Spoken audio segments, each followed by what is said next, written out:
네, 2008년 2월 10일 저녁 8시 40분경 방화범에 의해 숭례문이 불에 타는 충격적인 사건이 발생했습니다. 화재 신고를 받고 소방차 32대와 소방관 128명이 긴급 출동해서 화재 진압에 총력을 기울였지만 이 초기 진압에 실패하는 바람에 숭례문 누각 전체가 새까맣게 거의 소실되고 말았습니다. 지금은 복원이 된 이 숭례문은 국보 제1호입니다. 숭례문 하니까 그게 무슨 문인가 궁금하실 때 남대문입니다, 여러분. 네. 자, 그러면 이 숭례문 남대문이 국보 제1호인데요. 보물 제1호는 무엇일까요? 네? 정확히 알고 계시는데요. 네, 흥인지문입니다. 네, 흥인지문, 또 그 문은 또 무슨 문인가 그러시는데, 보통 우리가 그 대문의 그 방향을 가리켜서 동대문이라고 우리에게는 더 익숙하게 잘 알려져 있습니다. 보물 제1호가 동대문입니다. 이렇게 역사적으로, 예술적으로, 학술적으로 가치가 높은 문화재는 국가가 국보나 보물로 지정하여 잘 보존하도록 힘쓰고 있습니다. 제가 어제 문화재청 홈페이지를 들어가 검색을 해보니까요, 현재 우리나라에는 국보는 319호까지, 그리고 보물은 1906호까지 지정이 되어 있습니다. 이것은 필요에 따라 점점 늘어날 수 있습니다. 그런데 이 나라뿐만 아니라 각 사람들에게도 보물이 있습니다. 여러분이 가지고 있는 보물은 무엇입니까? 보물을 가지고 있어도 말하기가 곤란하시죠? 네, 말씀 안 하셔도 됩니다. 보물을 노리는 사람들이 있기 때문에. 자, 오늘 예수님께서는 본문에서 보물에 관한 말씀을 하십니다. 오늘은 보물을 하늘에 쌓아두라. 한번 따라해 보시겠습니까? 보물을 하늘에 쌓아두라. 네. 보물을 어디에다 쌓아두라고요? 하늘에 쌓아두라. 이 제목으로 함께 말씀 안에서 은혜를 나누려고 합니다. 먼저 예수님께서 말씀하시는 이 보물이란 무엇을 의미하는지부터 살펴보겠습니다. 이 보물이라는 말은 이 보배로운 물건이란 뜻을 가지고 있습니다. 세상에서 보배로운 물건은 참 많습니다. 일반적으로 사람들에게 보물처럼 여겨지는 것은 금이나 은, 다이아몬드와 같은 보석이나 귀금속입니다. 특히 결혼한 여성들에게는 이 결혼할 때 선물로 받은 귀금속 같은 폐물을 이 보물처럼 여겨서 애지중지 보관하는 것을 봅니다. 옛날 우리 어머니들을 보면은요, 이 결혼 폐물을 비단 같은 그 귀한 천에 이렇게 똘똘 말아서 장롱 깊숙한 곳에 보관하는 것을 본 적이 있습니다. 자, 그런데 이 남자들이 생각하는 보물은요, 여성들과는 좀 다른 것 같습니다. 일반적으로 남자들은 이 예술적 가치가 높은 옛날 그림이나 도자기, 골동품과 같은 것들을 보물로 여깁니다. 그래서 이 오래된 유적지나 문화재 같은 데서 이 유물을 훔치는 도굴꾼들은 거의가 다 남자들입니다. 여러분, 여자 도굴꾼들 보셨어요? 아니, 못 보셨을 거예요. 여자들은 그런 걸 별로 그렇게 보물로 여기지 않는 것 같습니다. 그런데 이 남자와 여자 모두에게 공통적으로 보배로운 가치로 여겨지는 보물이 있습니다. 그게 무엇이죠? 네? 한 글자인데. 네, 그렇습니다. 돈. 옛날이나 오늘날이나 돈은 인간의 마음을 사로잡는 가장 귀한 보물처럼 여겨져 왔습니다. 오늘 본문에서 예수님이 말씀하시는 보물이란 방금 제가 앞서서 말씀드린 이 모든 것들을 다 포함하고 있습니다. 돈만 보물이 아니라 금은, 다이아몬드, 이런 귀금속과 같은 보석, 그리고 우리 남성들이 귀하게 여기는 이런 여러 가지 것들 모두가 다 보물입니다. 24절을 보면 우리 예수님께서는 이 보물이라는 말을 재물이라는 단어로 바꿔서 부르기도 하셨습니다. 그렇습니다. 돈을 비롯해서 금은, 보석뿐만 아니라 인간이 소유하고 있는 모든 재물이 다 보물입니다. 여러분 고려시대 말 최영 장군 아십니까? 네. 이 장군이 남긴 유명한 말이 있는데 그게 뭔지 아시죠? 뭐죠? 네. 뭘 보기를 돌같이 하라고요? 네. 여자 보기를 돌같이 하라? 황금 보기를 돌같이 하라. 이런 유명한 말을 남겼습니다. 그러나 이 말은요, 옛날이나 오늘날이나 너무나 비현실적인 말 같습니다. 여러분, 어떤 사람이 황금을 돌로 봅니까? 여기 계신 분들 중에서 황금이 돌처럼 보이시는 분 한번 손 들어보세요. 한 분도 안 계시잖아요. 여러분, 황금은 돌이 아니라 보물입니다. 맞습니까? 네. 맞다고 저렇게 벨소리가 울리잖아요. 예수님은 황금이나 보석, 돈과 같이 인간이 소유한 재물을 하찮은 돌이라고 말씀하지 않으십니다. 우리 예수님도 그런 것들이 보물처럼 인간에게 소중한 것이라는 것을 부정하지 않으십니다. 그래서 우리 예수님은 이 보물을 잃어버리지 않도록 잘 보관할 수 있는 곳을 가르쳐 주십니다. 예수님께서 가르쳐 주시는 보물 보관 장소는 어디일까요? 우리 19절과 20절 말씀을 한 목소리로 읽어보겠습니다. 너희를 위하여 보물을 땅에 쌓아두지 말라. 거기는 좀과 동록이 해하며 도둑이 구멍을 뚫고 도둑질하느니라. 오직 너희를 위하여 보물을 하늘에 쌓아두라. 거기는 좀이나 동록이 해하지 못하며 도둑이 구멍을 뚫지도 못하고 도둑질도 못하느니라. 아멘. 자, 보물을 쌓아둘 장소로 예수님이 추천하시는 장소는 어디죠? 네, 땅이 아니라 어디요? 하늘입니다. 땅보다 하늘이 보물을 쌓아두기에 적합한 이유가 있습니다. 그게 무엇입니까? 땅은 보물을 잃거나 도둑 맞을 위험성이 많은 곳이기 때문입니다.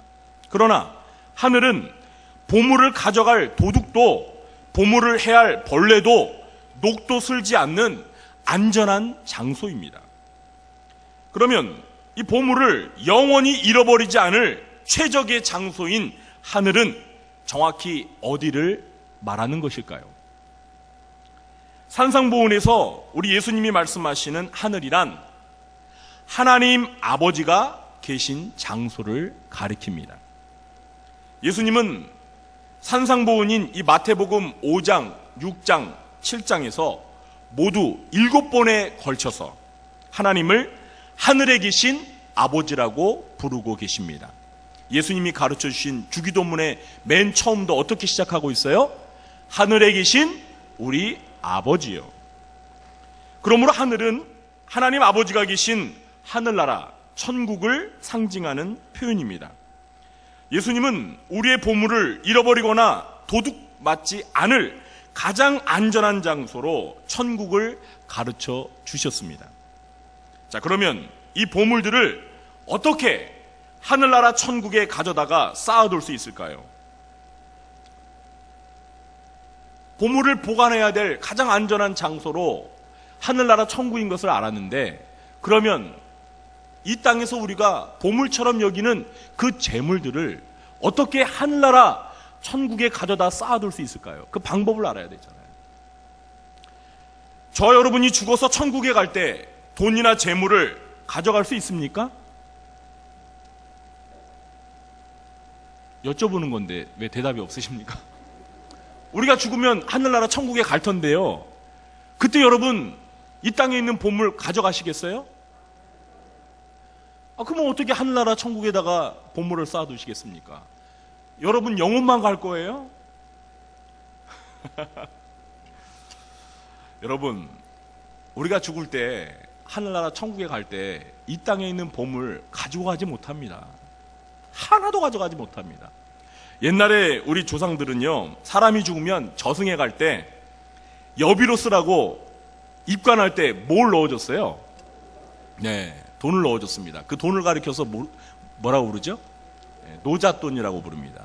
또는 이 저승사자에게 바치는 뇌물이라고 해가지고 사잣돈이라고도 그렇게 부릅니다. 자, 그런데 그렇게 관에다가 노잣돈을 넣어준다고 해서 저승 갈 때 그 노잣돈 가져갈 수 있습니까? 아닙니다. 한 푼도 모자라요. 한 푼도 못 가져가요. 자, 그러면 어떻게 해야 보물을 하늘나라에 쌓아둘 수 있을까요? 자, 오늘 본문을 읽어보시면 우리 예수님께서는 이 보물을 보관할 안전한 장소로 하늘을 가르쳐 주셨는데요. 그 하늘에 보물을 어떻게 쌓아두는지 방법은 가르쳐 주시지 않으셨어요.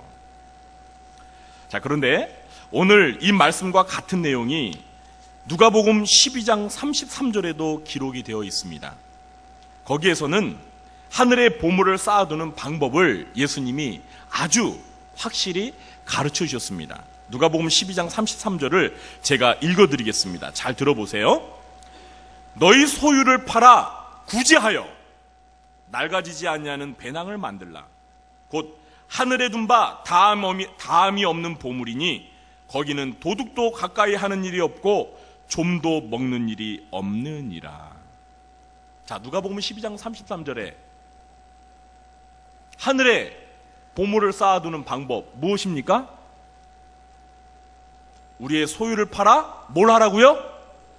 구제하랍니다. 여러분, 구제가 무엇입니까? 시집 장가 못 가는 처녀와 청년 결혼시켜주는 게 구제입니까? 네? 예수님은 우리가 소유한 재물을 가지고 가난하고 불쌍한 사람들을 위해 구제하는 것이, 들을 도와주는 것이 보물을 하늘에 쌓아두는 비결이라고 가르쳐 주셨습니다. 다시 말해서 우리가 가진 소유를 가지고 선교나 구제와 같이 하나님이 기뻐하시는 선한 일들을 위해서 사용하는 것이 바로 보물을 하늘에 쌓아두는 방법이라는 것입니다. 그러나 많은 사람들이 보물을 하늘에 쌓아두려고 하지 않습니다. 대부분의 사람들은 자기를 위하여 보물을 땅에다만 쌓아두려고 합니다. 그러면 사람들이 보물을 하늘에 쌓아두지 않고 땅에다 쌓아두는 이유가 무엇일까요? 예수님께서는 오늘 본문에서 그 이유를 두 가지 가르쳐주고 계십니다. 첫 번째 이유는 하늘나라에 마음이 없고 이 세상에만 마음이 있기 때문입니다. 21절 말씀을 다시 한번 한 목소리로 읽어볼까요? 내 보물 있는 그곳에는 내 마음도 있느니라. 아멘. 그렇습니다. 보물이 있는 곳에 우리의 마음도 함께 있습니다. 보물이 가는 곳에 우리의 마음도 함께 따라간다는 것입니다. 우리의 보물을 하늘에 쌓아둔다는 것은 우리의 마음이 하늘나라를 향하여 있다는 증거입니다.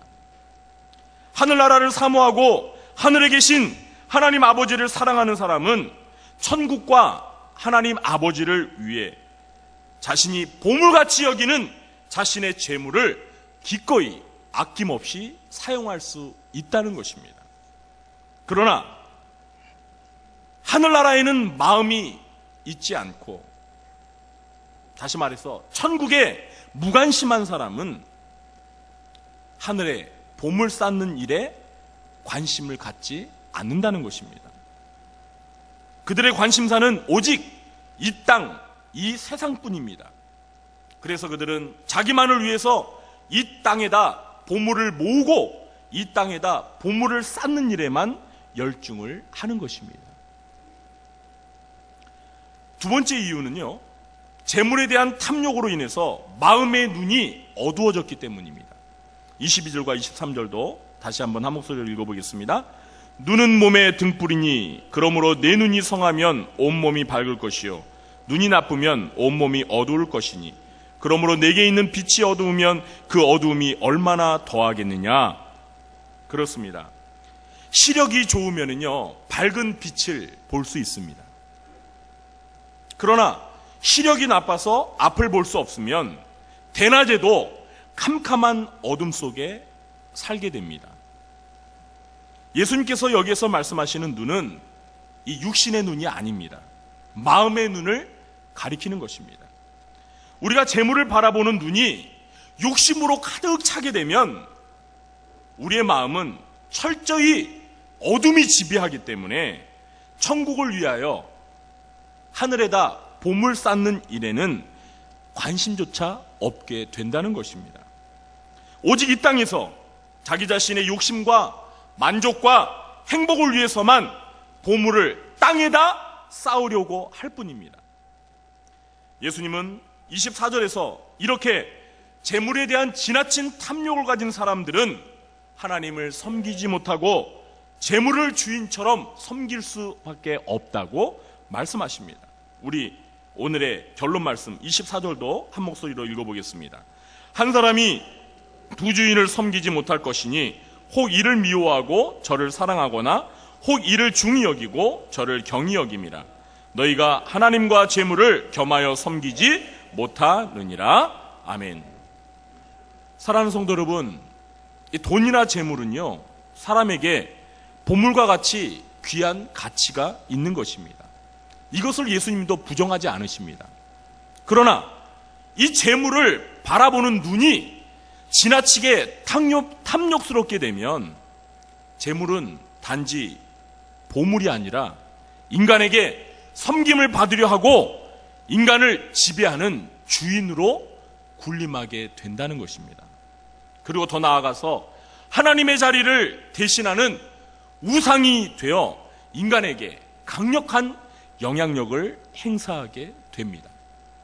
그래서 그 유대인의 탈무드에는 이런 말이 있습니다. 재물을 다스려라. 그러면 너의 가장 좋은 충복이 될 것이다. 그러나 재물을 다스리지 못하면 재물은 너에게 잔인한 폭군으로 다가올 것이다. 어떻습니까? 저와 여러분은 재물을 다스리고 계십니까? 재물이 저와 여러분을 다스리십니까? 저와 여러분이 재물의 주인이십니까? 재물이 저 여러분의 주인입니까? 자본주의 사회에서 얼마나 많은 사람들이 이 돈이라는 우상의 노예가 되어서 돈을 신처럼 떠받들며 살고 있습니까?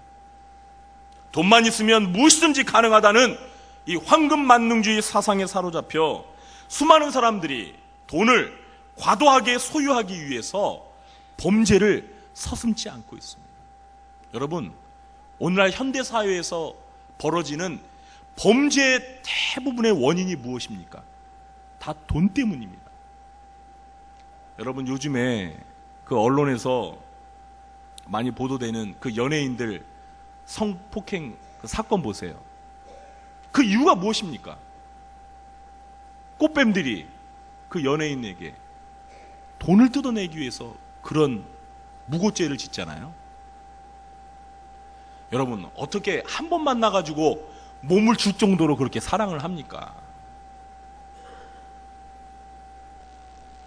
뭔가 수상한 거죠. 돈을 위해서라면 자기의 정조도 그냥 한순간에 그냥 다 팔아버리는 거예요. 많은 사람들이 돈만 있으면 천국에도 갈 수 있다라는 생각을 하지만 실제 돈에 대한 탐욕으로 인해서 지옥으로 떨어지는 사람들이 얼마나 많습니까? 누가복음에서 우리 예수님께서 들려주신 부자와 나사로의 이야기 아시죠? 또 어리석은 부자의 비유 아시죠?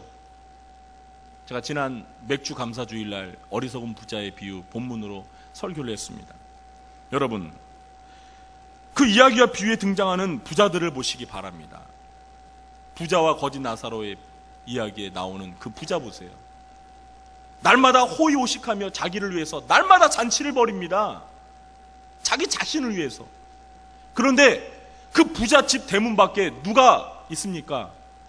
거짓 나사로가 남루한 옷차림에 몸에 상처까지 두어서 개가 와서 그 상처 헌대를 핥고 있어요.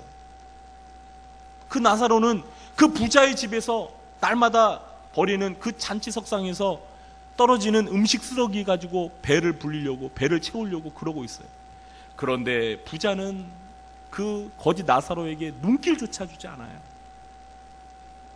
그냥 자기 자신을 위해서 잔치하고 자기 자신을 배불리기 위해서 그렇게 살아가는 거예요. 어리석은 부자의 비유 보세요. 농사를 지어서 그 거두어들인 그 소출을 그냥 곳간에다가 가득 채우려고 고민하고 있잖아요. 그 부자들에게는 가난하고 불쌍한 사람들에 대한 구제는 안중에도 없어요. 오직 자기 자신만을 위해서, 자기가 벌어들인 부를 자기 자신만을 위해서 사용하는 이런 사람들. 결국은 땅에다가만 재물을 쌓아두기 위해서 인생을 살아갔던 그 사람들의 종착지는 어디예요? 지옥입니다, 지옥. 그들은 자기가 소유한 재물을 저 하늘에다가 쌓는 일에는 아무것도 한 일이 없어요.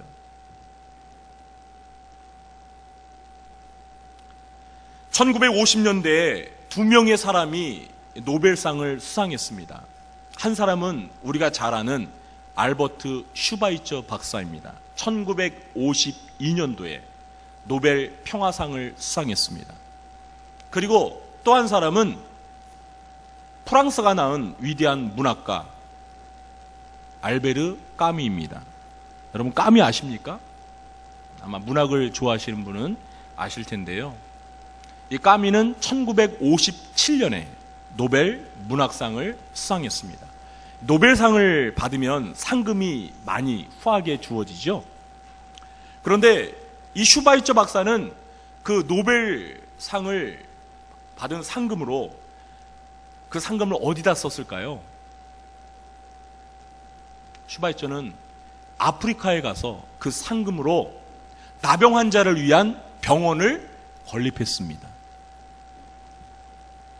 그래서 지금도 그 슈바이처가 세운 그 병원을 통해서 수많은 환자들이 치유를 받고 건강을 회복하고 새로운 인생을 살아가고 있습니다. 얼마나 의미 있는 일을 했나요? 반면에 까미는 그 받은 상금으로 어떻게 했는지 아세요? 파리 근교에다가 멋진 별장을 지었습니다.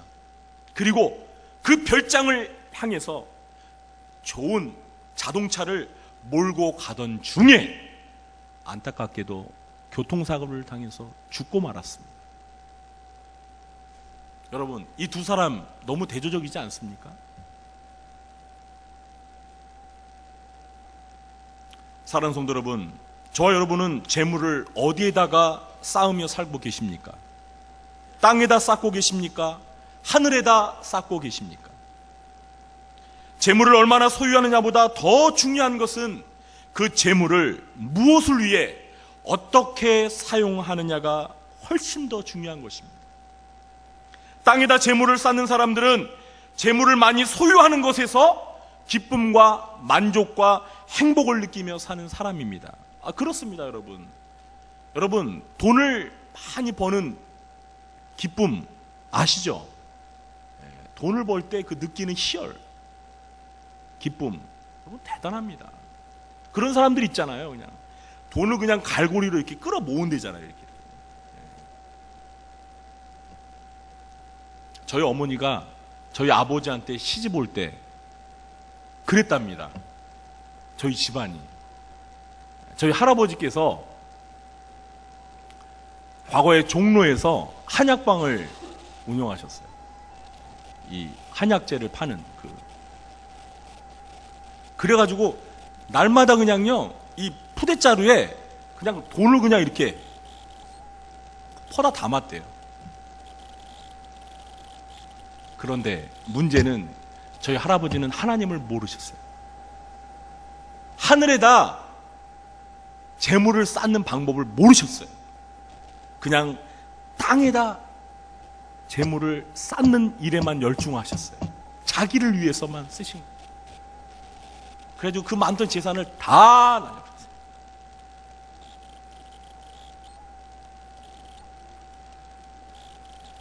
그러나 하늘에다 재물을 쌓는 사람들은 재물을 선하고 바르게 사용하는 것에서 기쁨과 만족과 행복을 느끼며 사는 사람입니다. 돈을 벌 때도 기쁘지만 돈을 바르고 선하게 사용할 때 더 큰 기쁨을 맛보며 살아간다는 것입니다. 사랑하는 성도 여러분, 저와 여러분은 돈을 벌 때 기쁘십니까? 돈을 쓸 때 기쁘십니까? 뭐 둘 다 기쁘면 더 좋겠죠. 그런데 우리가 보물처럼 여기는 그 재물을 하나님께서 기뻐하시는 일에, 선한 사업에 아낌없이 쓸 때 기쁘고 행복하는 그러한 사람들이 되시길 주님의 이름으로 축원합니다.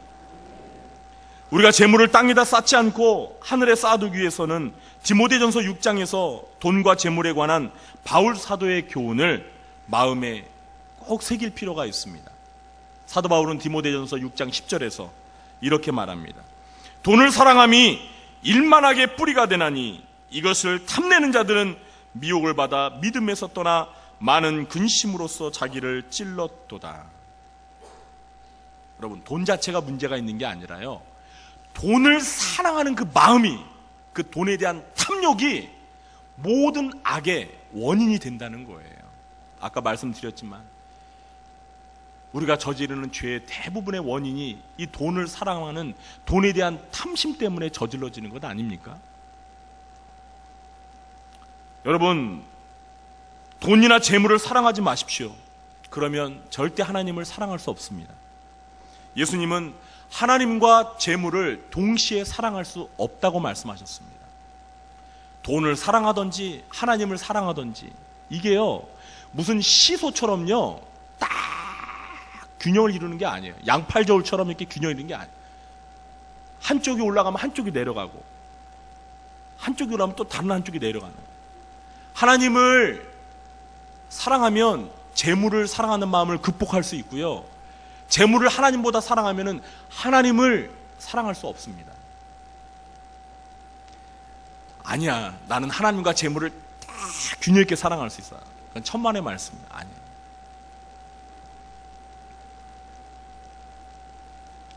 사랑하는 성도 여러분, 재물을 사랑하지 말고 대신에 재물을 잘 사용하십시오. 재물은요 사랑의 대상이 아니라 사용할 대상이에요. 바울은 디모데전서 6장 17절부터 19절까지 재물이 많은 부자들에게 이렇게 권면합니다. 부자가 아니시더라도 이 권면은 우리에게 큰 유익이 있습니다. 들어보시기 바랍니다. 내가 이 세대에서 부한 자들을 명하여 마음을 높이지 말고 정함이 없는 재물에 소망을 두지 말고 오직 우리에게 모든 것을 후히 주사 누리게 하시는 하나님께 두며 선을 행하고 선한 사업을 많이 하고 나누어 주기를 좋아하며 너그러운 자가 되게 하라. 이것이 장래에 자기를 위하여 좋은 터를 쌓아 참된 생명을 취하는 것이니라. 사도 바울은 우리 성도들을 향해서 하늘나라의 진정한 부자가 되라고 말씀하고 있습니다. 이 땅에다 보물을 쌓아두다가 그 보물을 이 세상 떠날 때 하나도 가져가지 못하고 다 잃어버리는 그런 부자가 되지 말고, 우리가 이 세상에 있을 때 하늘에다가 보화를 쌓아두어서 우리가 이 세상에 떠날 때 저 하늘나라에서 우리가 쌓아둔 보물을 영원히 간직할 수 있는 하늘나라의 영원한 부자가 되라고 권면하고 있습니다. 사랑하는 성도 여러분, 오늘 예수님의 이 말씀과 바울 사도의 권면을 마음에 잘 새기셔서 우리 모두가 보물을 땅에 쌓아두지 않고 하늘에 쌓아두는 하늘나라의 영원한 부자가 되시길 주님의 이름으로 간절히 축원합니다. 기도하겠습니다. 하나님 아버지, 재물에 대한 탐욕을 극복하고 재물보다 하나님을 더 사랑하여 이 땅에 보물처럼 여기는 재물을 가지고 하나님께서 기뻐하시는 선한 사업을 위하여 아낌없이 사용할 수 있는 저희들 되게 하여 주옵소서. 그래서 저 영원한 하늘나라에 보물을 영원히 쌓아두는 하늘나라의 부자들이 되게 해 주시옵소서. 예수님의 이름으로 기도하옵나이다. 아멘. 찬송